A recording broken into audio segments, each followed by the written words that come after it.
Part 1. Seeds of Betrayal. The invitation that changed everything. The cream-colored envelope sat on my kitchen table like a poisonous flower. I stared at it for 10 minutes before finding the courage to open it. My hands trembled as I pulled out the elegant card inside. Gold lettering announced the engagement of Marcus Alexander Chun and Vanessa Catherine Sterling. The wedding would be held at the Sterling estate in 3 months. Marcus. My Marcus. Except he wasn't mine anymore, was he? I pressed my fingers against my temples, trying to stop the memories from flooding back. But they came anyway, like water breaking through a dam. Marcus and I had grown up in the same small neighborhood. His parents owned a modest grocery store. My mother was their gardener, tending to the small patch of green behind their shop. I used to help her after school, my hands dirty with soil, my heart light with dreams. Marcus would bring us lemonade on hot summer days. He would sit with me among the tomato plants and talk about the future. We were 17 when he first kissed me, hidden behind the rose bushes my mother had planted. We were 22 when he told me he loved me more than anything in the world.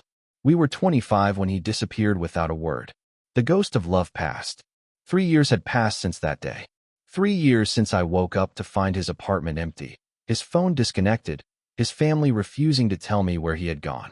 His mother had looked at me with pity in her eyes and said, "Sometimes people outgrow their old lives. Elena, you should do the same." I had cried for months. I had searched for him everywhere.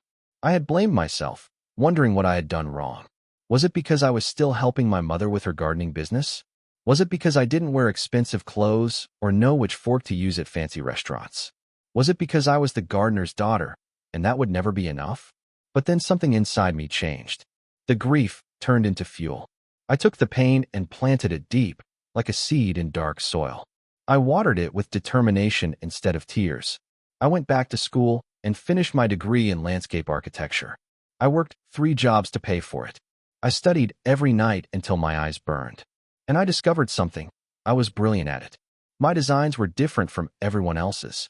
Where others saw empty spaces, I saw stories waiting to be told in flowers and trees. Where others planted for beauty alone, I created living poetry. Each garden I designed carried meaning, secret messages written in the language of nature. Within 2 years, I had won 3 international design competitions. But I never used my real name. I called myself Alicia Verde, a pen name that protected me from my past. The gardener's daughter had become one of the most sought-after landscape designers in the country. I had clients offering me hundreds of thousands of dollars for a single project. My mother was so proud. She still didn't fully understand what I did, but she knew her daughter had made something of herself. We moved her into a beautiful cottage with a garden of her own. I bought myself a simple apartment downtown. I kept my success quiet, almost secret. I didn't want attention. I just wanted to build something that was mine. And now, holding this wedding invitation, I realized I had built myself a weapon. The engagement party mistake. I shouldn't have gone to the engagement party. My best friend Sarah begged me not to. "What are you trying to prove?" she asked, watching me choose a simple blue dress from my closet. "That you're over him? You're not. That you're happy? You're not. Elena, please, don't do this to yourself." But I needed to see him. I needed to understand why. After 3 years of silence, I deserved to look him in the face and see what kind of man abandoned someone without explanation. The Sterling estate was exactly what I expected. A massive white mansion with columns, sprawling gardens that someone else had designed, and luxury cars lined up like soldiers in the circular driveway. I had designed gardens for families wealthier than this, but I had never attended their parties. I was hired help, not a guest. I wore my simple dress and carried no expensive handbag. I looked exactly like what I was, the gardener's daughter, showing up where she didn't belong. The moment I walked in, I felt the stares. Women in designer gowns looked at me with curiosity and thinly veiled judgment. Men in expensive suits glanced at me and looked away. I didn't belong here, and everyone knew it. Then I saw him. Marcus stood by the champagne fountain, laughing at something a tall blonde woman said. He looked different. Older, yes, but also polished in a way he never was before. His suit probably cost more than my mother's monthly income. His watch gleamed gold in the chandelier light. He looked comfortable here, like he had always belonged in this world of crystal and champagne. The blonde woman touched his arm, and he smiled at her. That smile. I used to believe that smile was reserved only for me. "That's Vanessa," a voice said beside me. I turned to find a young waiter offering me a glass of champagne. He was maybe 19, with kind eyes. The bride-to-be. She's something else, isn't she? I took the champagne and nodded, not trusting my voice. They say she's got him wrapped around her finger. The waiter continued quietly. Her family owns half the real estate in the city. He's marrying into serious money. The words that lit the fire. I should have left then. I should have finished my champagne, slipped out the back, and never looked back. But fate had other plans. I was standing near the garden doors, trying to decide whether to leave, when I heard her voice. Vanessa's voice, high and clear, cutting through the party noise like a knife. "Honestly, I can't believe she actually showed up," Vanessa said. She was standing just around the corner with two other women, invisible to them, but close enough to hear every word. "Marcus told me about his little charity case from his old neighborhood. The gardener's daughter, can you imagine?" The other women laughed. My hand tightened around my champagne glass. "What's she wearing?" one of them asked. "She looks like she shops at a thrift store." "Because she probably does," Vanessa said. I could hear the smirk in her voice. Marcus felt so sorry for her when they were young. He said she used to show up at his parents' store covered in dirt, literally smelling like fertilizer. He dated her because he felt bad for her. Poor thing probably thought it was real. My heart stopped beating. The world narrowed to just her voice. When we started getting serious, I told him he needed to cut ties completely. Vanessa continued. I said, "Marcus, you're moving up in the world now. You can't have some poor girl dragging you back down." So he just left. Didn't even say goodbye to her. I mean, it was kinder that way, wasn't it? Quick and clean. "And she never found out?" another woman asked. "Not until now, I guess," Vanessa laughed. "Look at her, standing there in her little cheap dress. What did she think would happen? That he'd see her and remember some fantasy love story? Please. Marcus is with me now. He's going to be someone important. And that little gardener's daughter can go back to playing in the dirt where she belongs." The women laughed again, their voices fading as they walked away. I stood frozen, the champagne glass cold in my hand. The party continued around me. Music, laughter, the clinking of glasses. But I couldn't hear any of it over the roaring in my ears. He hadn't left because he outgrew me. He had left because Vanessa told him to. Because I wasn't rich enough, wasn't polished enough, wasn't enough. And he had listened. He had chosen money and status over 3 years of love and promises. The gardener's daughter, playing in the dirt. Something inside me cracked, but it didn't break. Instead, it transformed. The hurt crystallized into something cold and sharp. I had spent 3 years thinking I wasn't good enough. I had carried that weight, that shame, that belief that somehow I deserved to be abandoned. But I was good enough. I was better than good enough. I finished my champagne in one long swallow. Then I walked through the party, my head high, until I found Marcus still standing by the fountain. Vanessa was with him now, her arm linked through his, her diamond ring catching the light. I walked right up to them. "Elena," Marcus said, his face going pale. His eyes widened with shock. I didn't know you were coming." "Hello, Marcus," I said calmly. My voice didn't shake. My hands didn't tremble. I looked at Vanessa and smiled. "You must be the bride. Congratulations." Vanessa's eyes narrowed. She looked me up and down, taking in my simple dress, my plain shoes, my lack of jewelry. I could see exactly what she was thinking. No threat, no competition, nothing to worry about. "Thank you," she said, her voice dripping with false sweetness. "How nice of you to come. Are you a friend of Marcus's family?" "Something like that," I said. I turned back to Marcus. "I just wanted to say that I hope you're very happy. You've clearly found exactly what you were looking for." He flinched. For just a moment, I saw guilt flash across his face. But he didn't say anything. He just stood there, Vanessa's arm tight in his, and said nothing. Just like he had said nothing 3 years ago. "Enjoy your party," I said. I turned and walked away, my spine straight, my head high. The seeds of revenge take root. I drove home in silence. I didn't cry. I didn't scream. I didn't break down. Instead, I sat in my apartment and opened my laptop. The anger was there, burning bright and hot, but I channeled it into something productive. I pulled up my portfolio, the secret one, the one under my pen name Alicia Verde. Pages and pages of garden designs that had won awards, that had been featured in international magazines. that had made me wealthy beyond anything Marcus or Vanessa could imagine. The gardener's daughter, indeed. I thought about Vanessa's voice, her cruel laugh, her casual dismissal of everything I was. I thought about Marcus's silence, his cowardice, his choice to abandon me rather than stand up for what we had. Then I smiled, because I had just remembered something. The Sterling Estate gardens were old and dated. At the engagement party, I had overheard Vanessa's father complaining about needing a designer for a complete renovation. He wanted something spectacular for the wedding, something that would impress his wealthy friends and business partners. He wanted Alicia Verde. He had mentioned her name specifically. He wanted me. I opened my email and began to type. Dear Mr. Sterling, I understand you're seeking a designer for your estate gardens. I would be delighted to discuss the project with you. I have some very special ideas that I think would be perfect for such an important family celebration. I hit send and leaned back in my chair. The gardener's daughter was going back to work. But this time, I would be planting something very different. This time, I would be planting justice, wrapped in beauty, hidden in every flower and tree. This time, they would learn that the girl they dismissed, the woman they thought they had buried in the past, had grown into something far more powerful than they could imagine. Marcus and Vanessa wanted a perfect wedding with perfect gardens, and I would give them exactly that. A garden so beautiful it would take their breath away. A garden that would tell a story only I knew how to write. A garden where every bloom would be a reminder of their betrayal, and every thorn would carry my name.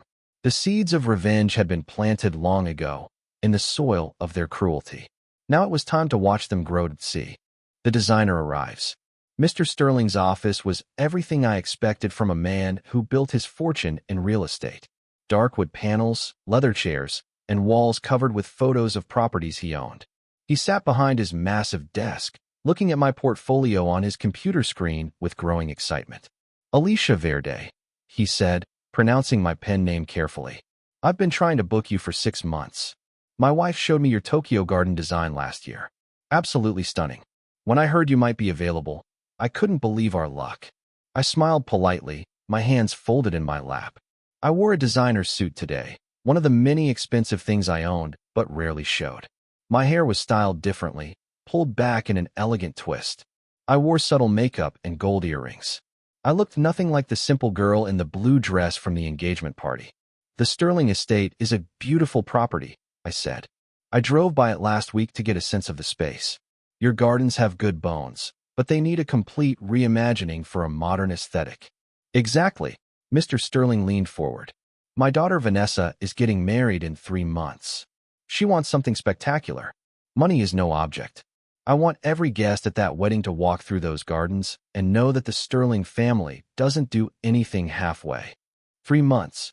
The timeline was aggressive, but I had worked faster before. And this time, I had extra motivation. I can do it, I said. But I'll need complete creative control. I don't work well with interference. Done, Mr. Sterling said immediately. Vanessa has opinions, of course, but I'll make sure she understands that you're the expert. We discussed numbers. I quoted him $500,000 for the complete garden renovation. He didn't even blink. We shook hands, and just like that, I had access to their world. As I left his office, I passed a large family portrait in the hallway. There was Vanessa in the center, beautiful and polished. Mr. Sterling and his wife on either side.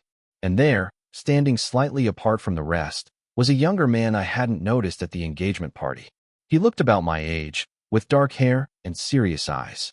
Something about him seemed different from the rest of the family. Softer, maybe, or sadder. That's my son, Daniel, Mr. Sterling said, noticing me pause. He's the quiet one.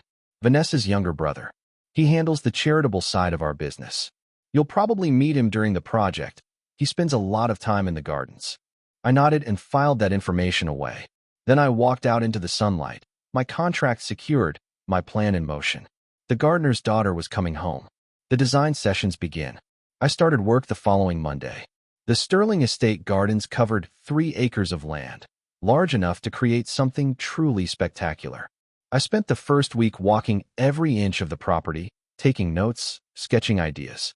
The staff treated me with respect now. They called me Miss Verde and hurried to bring me anything I needed. No one recognized me from the engagement party. Why would they? That girl had been invisible. But Alicia Verde, the famous designer, was someone they noticed. Vanessa appeared on my third day, arriving in a white convertible with her phone pressed to her ear. She barely glanced at me as she walked over. "So you're the garden designer," she said, ending her call. "My father says you're supposed to be amazing." "I do my best," I replied calmly. She looked around the garden with a critical eye. "I want roses. Lots of white roses. And I want a fountain, something elegant. And fairy lights everywhere. I saw something similar at my friend's wedding in California." I pulled out my tablet and made notes. "White roses are classic. I can work with that. But I'd like to suggest incorporating other elements that will make your wedding unique. Every garden should tell a story." "What kind of story?" Vanessa asked, suddenly interested. "Your story," I said smoothly. "Your relationship with Marcus. Your family history. The things that matter to you. A good garden designer doesn't just plant flowers. She creates meaning." Vanessa's eyes lit up. "I love that. Yes.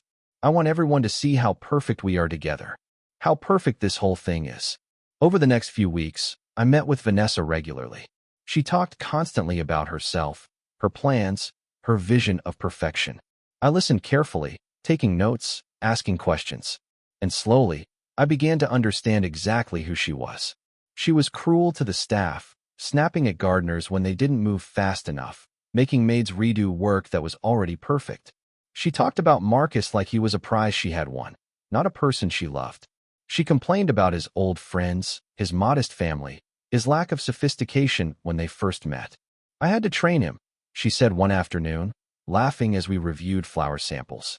"He didn't know anything about wine, or art, or how to behave at proper dinners. Can you imagine? But he was handsome and sweet, and I knew I could shape him into something better.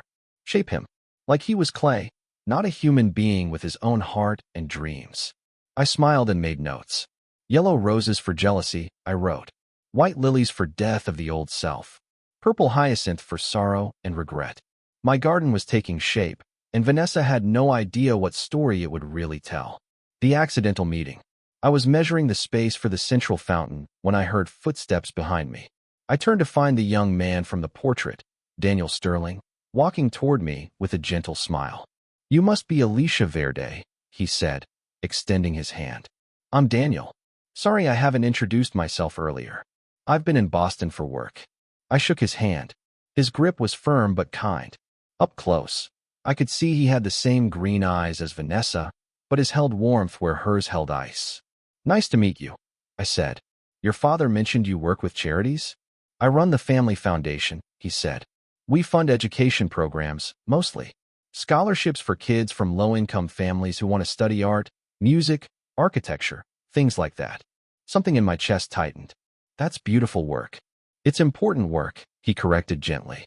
"My sister thinks it's a waste of money, but I believe everyone deserves a chance to grow, regardless of where they start."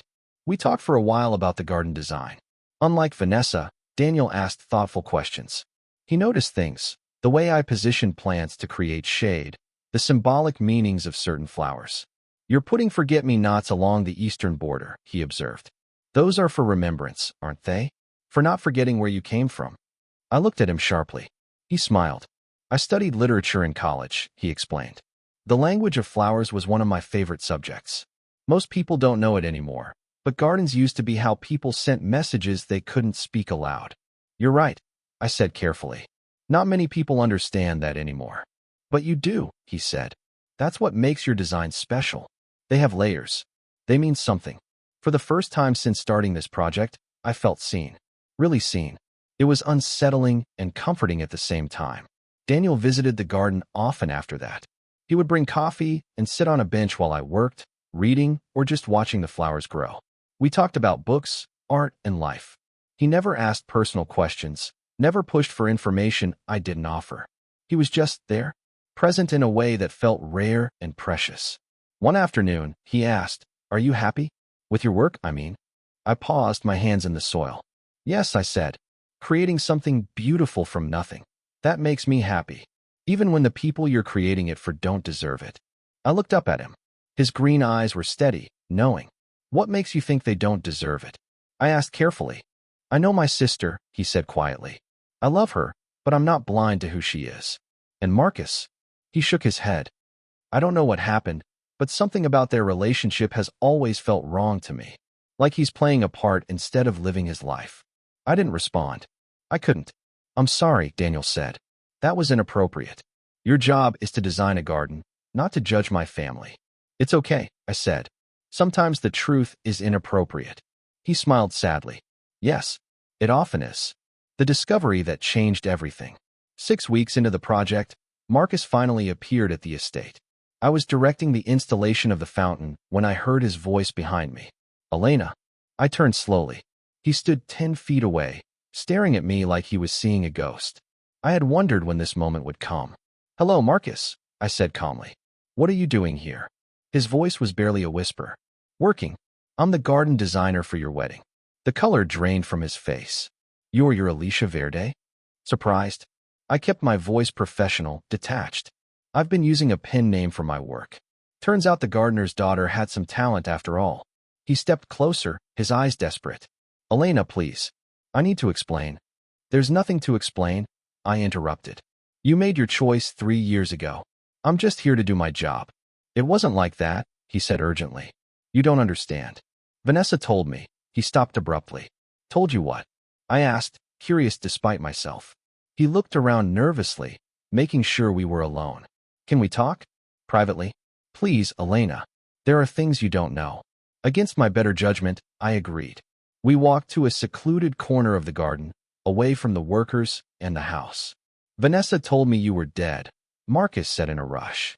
3 years ago, she showed me newspaper articles about a car accident. Photos of a crash scene. She said you had died, and that your family didn't want me at the funeral because they blamed me for keeping you out late the night before. I stared at him, unable to process what he was saying. I was destroyed, he continued, his voice breaking. I loved you, Elena. I loved you so much. When I thought you were gone, I wanted to die too. Vanessa was there. She comforted me. She helped me get through it.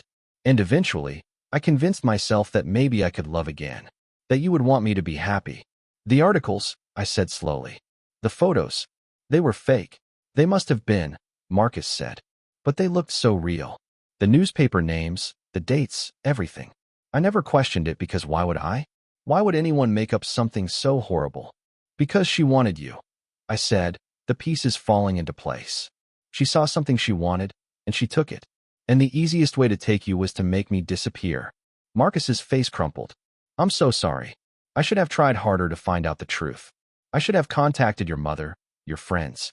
But Vanessa said your family wanted nothing to do with me, and I was so lost in grief that I believed her. I wanted to hate him. I wanted to feel nothing but anger for his weakness, his failure to fight for the truth. But looking at him now, I saw what Vanessa had done to both of us. She had stolen 3 years of our lives with a carefully constructed lie. Does she know I'm alive? I asked. That I'm here, designing her wedding garden? She knows you're the designer, Marcus said. But she didn't recognize you at the engagement party. She never really saw you back then, just dismissed you as no threat. And now, with your name changed and your appearance different, she has no idea Alicia Verde and Elena are the same person. Good, I said coldly.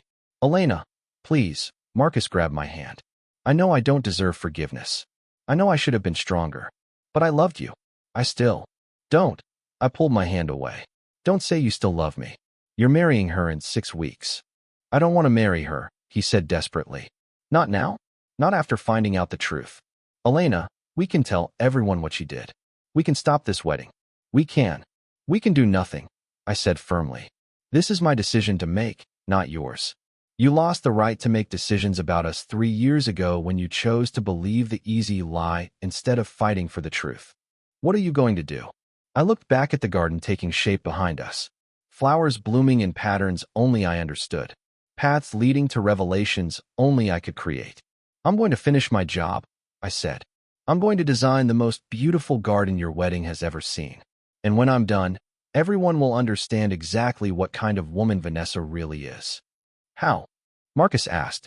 I smiled, and it wasn't a kind smile. The same way people have been sending secret messages for centuries. Through flowers. Through beauty that hides truth.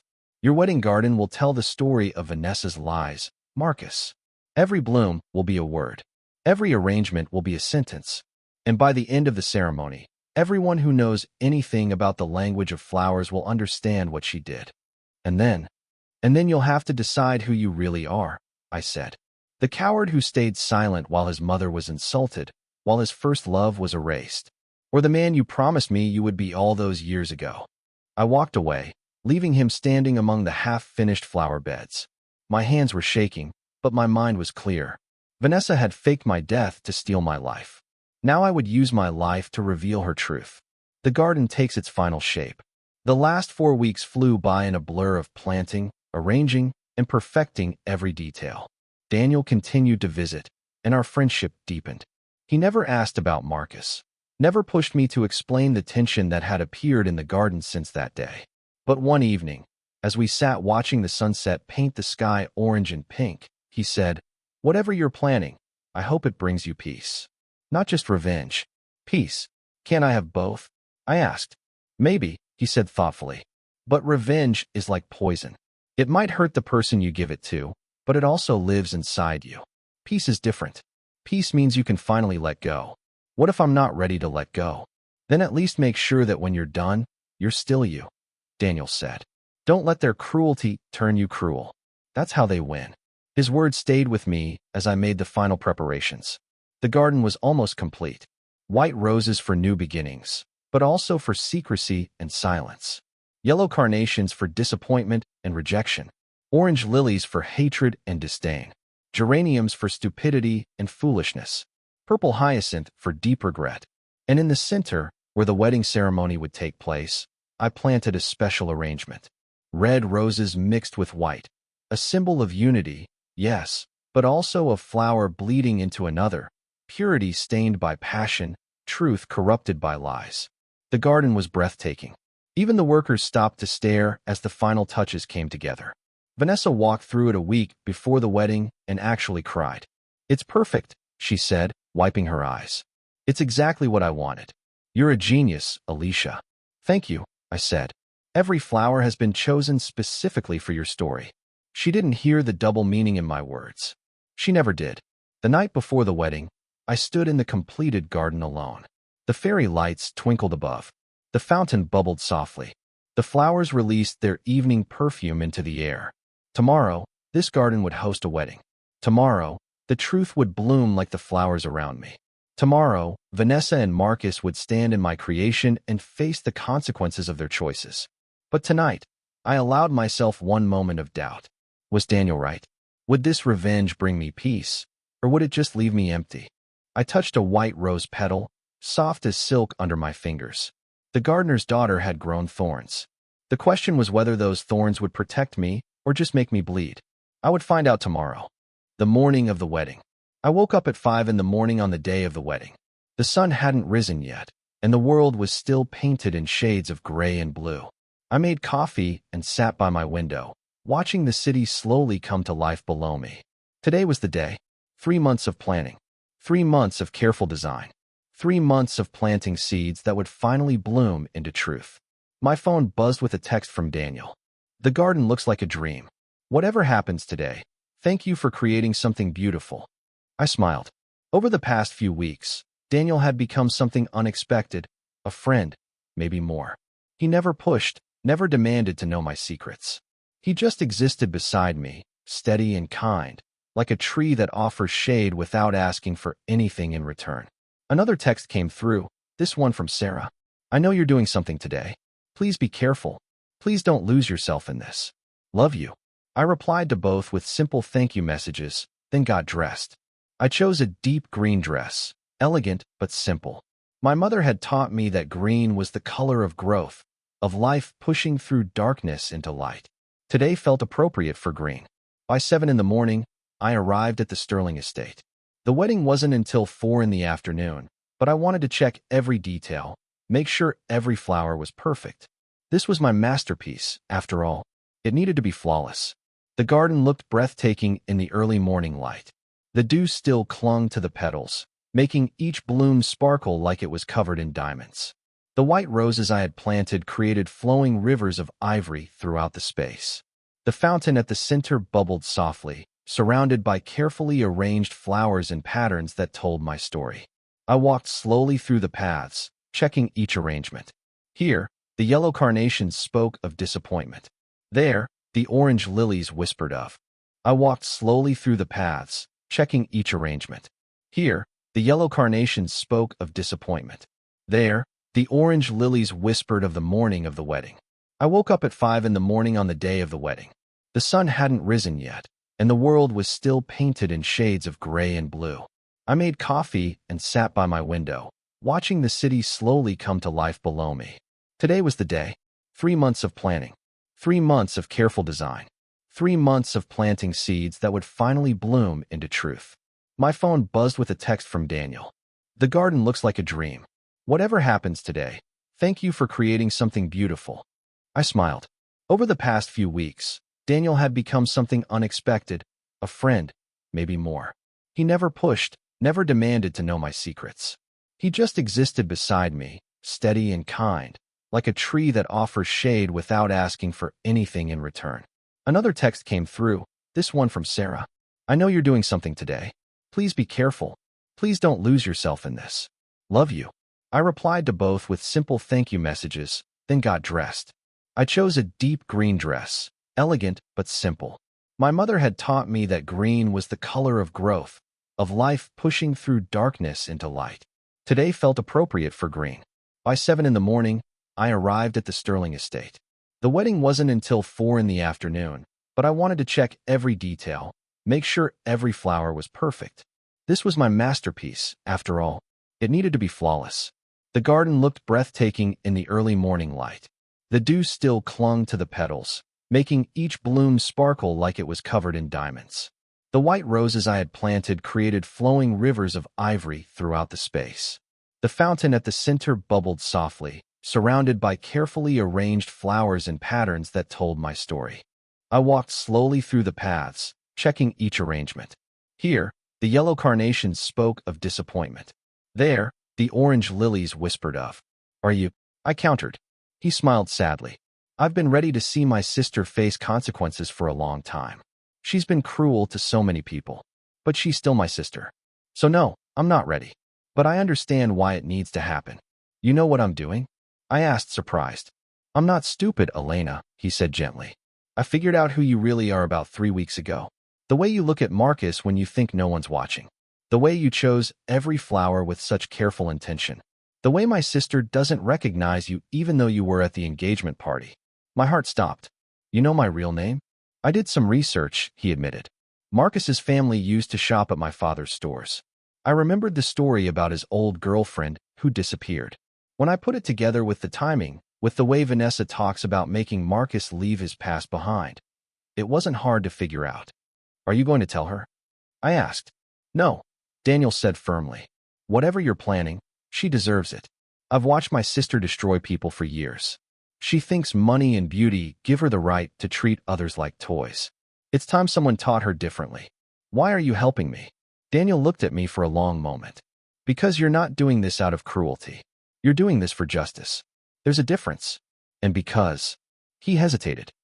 Because I think I'm falling in love with you, and I want you to be free of this pain so maybe, someday, you could feel something for me too. Before I could respond, Patricia's voice cut through the garden. 5 minutes until the ceremony. Everyone to your seats. Daniel squeezed my hand once and walked away. I stood there, my heart pounding, trying to process what he had just said. But there was no time. The wedding was about to begin.